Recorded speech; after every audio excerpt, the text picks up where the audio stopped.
Assalamualaikum warahmatullahi wabarakatuh. Di sini saya akan melanjutkan praktikum statistika saya yang ketujuh, yakni mengenai perbandingan rata-rata dua sampel atau UJT dua sampel independen. Mata kuliah praktikum statistika ini diampu oleh dosen pengampu Bapak Sudianto Manulang, SSMSI. Saya sendiri bernama Rahmat Syahroni dengan NIM 4202530008, kelas PSN 2020B, program studi matematika, Fakultas Matematika dan Ilmu Pengetahuan Alam, Universitas Negeri Medan. Dengan kakak asisten lab yang pertama Novan Setiadi Tindaon dengan NIM 4183230015, dan yang kedua Kak Ratna Arditasari dengan NIM 4193530005. Langsung saja kita masuk ke materi yang kita bahas, yakni mengenai perbandingan rata-rata dua sampel atau UJT dua sampel independen. UJT dua sampel bebas atau independen. UJT dua sampel bebas merupakan uji statistik parametrik yang membandingkan dua kelompok independen untuk menentukan apakah ada bukti bahwa rata-rata populasi secara statistis signifikan berbeda. Variabel yang digunakan dalam uji ini yaitu variabel terikat dan variabel bebas. Persyaratan data pada uji T2 sampel bebas atau independen. Data pada uji T2 sampel bebas memiliki persyaratan: yang pertama, variabel dependen numerik; yang kedua, variabel independen kategorikal; yang ketiga, tidak ada hubungan antara subjek dalam setiap sampel atau kelompok; dan yang keempat, pengambilan sampel pada populasi secara acak; yang kelima, variabel dependen memiliki distribusi normal pada setiap kelompok; yang keenam, varian pada kedua kelompok sama; dan yang terakhir, tidak ada outliers. Langkah uji T2 sampel bebas atau independen. Untuk yang pertama, kita harus menentukan H0 dan H1. Yang kedua, tentukan tingkat signifikansi. Yang ketiga, uji varian. Yang keempat, hitung nilai T dan BF. Yang kelima, bandingkan nilai T hitung dengan T tabel. Dan yang keenam, pengambilan keputusan hipotesis. Hipotesis uji T2 sampel bebas atau independen dapat terlihat pada gambar yang tersedia. Hipotesis uji T2 sampel bebas yaitu hipotesis 0 atau H0 dan hipotesis alternatif atau H1 dengan yang dinyatakan dalam dua cara yang berbeda tetapi setara seperti yang ditunjukkan pada gambar, atau seperti ini. Lanjut, tingkat signifikansi uji T2 sampel bebas atau independen. Nilai alfa adalah peluang untuk membuat kesalahan tipe 1. Kesalahan tipe 1 adalah kesalahan menolak H0, padahal A0 benar. Penentuan tingkat signifikansi ini bervariasi sesuai keinginan peneliti. Nilai alfa yang umum digunakan adalah 0,05 atau 5% dan 0,1 atau 1%. Nilai alfa merupakan batasan dalam menentukan pengambilan keputusan uji hipotesa. Yang terakhir ada pengambilan keputusan uji T2 sampel atau independen. Dasar pengambilan keputusan uji T2 sampel bebas untuk mengukur ada tidaknya perbedaan rata-rata dua kelompok yang diuji berdasarkan membandingkan T hitung dengan T tabel. Nilai T hitung lebih dari nilai T tabel maka H0 ditolak. Begitu juga sebaliknya, nilai T hitung lebih dari nilai T tabel maka H0 diterima. Langsung saja kita masuk ke materi pada SBMS. Di sini saya sudah mendapatkan data sesuai pada praktikum ke-7, yaitu terdapat nilai dan metode. Di mana metode terbagi menjadi dua, yaitu expose dan penemu. Untuk mengetahui uji T2 sampel bebas atau independen, kita harus mengetahui dulu data yang kita miliki berdistribusi normal atau tidak. Cara mengetahuinya dengan cara klik analis,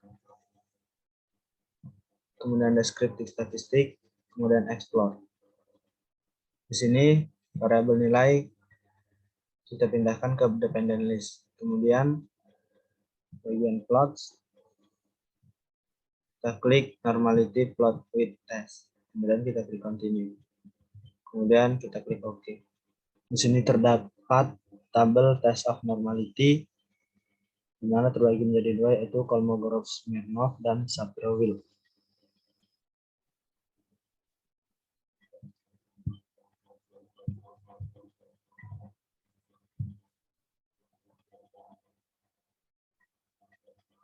Di sini kita menggunakan Shapiro Wilk dikarenakan data yang kita miliki masih kurang dari 30, yaitu data kita berjumlah 20. Yang kita lihat pada bagian signifikansi, di mana pada signifikansi ini nilainya adalah 0,258, yang berarti bahwa nilai ini lebih dari 0,05. Untuk mengetahui data berdistribusi normal atau tidak adalah dari signifikansinya. Jika signifikansinya lebih dari 0,05, maka data berdistribusi normal, dan jika kurang dari 0,05, maka data berdistribusi tidak normal. Jadi data ini berdistribusi normal karena lebih dari 0,05 signifikansinya, yaitu 0,258. Selanjutnya kita masuk ke uji T 2 sampel bebas independen. Caranya kita klik analis, kemudian kita klik compartments, lalu kita klik independent sample test. Di sini variabel nilainya kita masukkan ke test variabel, dan metode kita masukkan terdapat, kita masukkan ke grouping variabel. Di sini pilihannya kita menggunakan confidence interval percentage-nya 95%, lalu kita klik continue. Kemudian pada grouping variabelnya bagi menjadi grup 1 yaitu expose dan grup 2 yaitu penemu, lalu kita klik continue. Itu oke. Di sini terdapat pada hasil outputnya terdapat dua tabel, yaitu grup statistik dan independent sample test. Pada grup statistik ini itu untuk mencari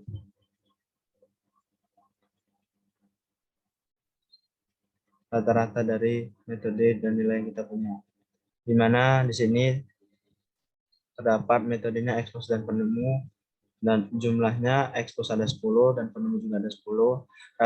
Rata-rata dari metode expose adalah 59,40 dan rata-rata dari penemu adalah 61. Kemudian ada tabel kedua yaitu independent sample test. Ini tabel ini kita gunakan untuk mengetahui uji T 2 sampel bebas atau independen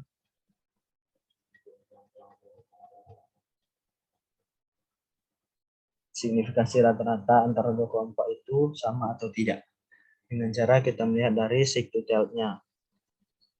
Nah, jika nilai sig-to-tail-nya lebih dari 0,05, maka signifikansi rata-rata dari dua kelompok itu sama. Begitu juga sebaliknya, jika nilai signifikansi to-tail-nya kurang dari 0,05, maka signifikansi rata-rata antara dua kelompok itu tidak sama.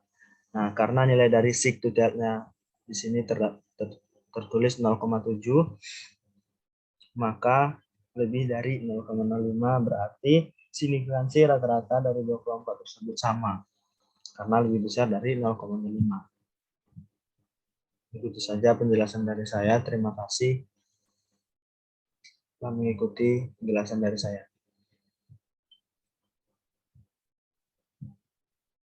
Saya ucapkan terima kasih kepada Bapak dosen pembimbing dan Kakak asisten lab. Mohon maaf jika terdapat salah kata dan salah penjelasan dari saya. Terima kasih sudah mengikuti video saya sampai akhir. Semoga bermanfaat bagi kita semua. Assalamualaikum warahmatullahi wabarakatuh.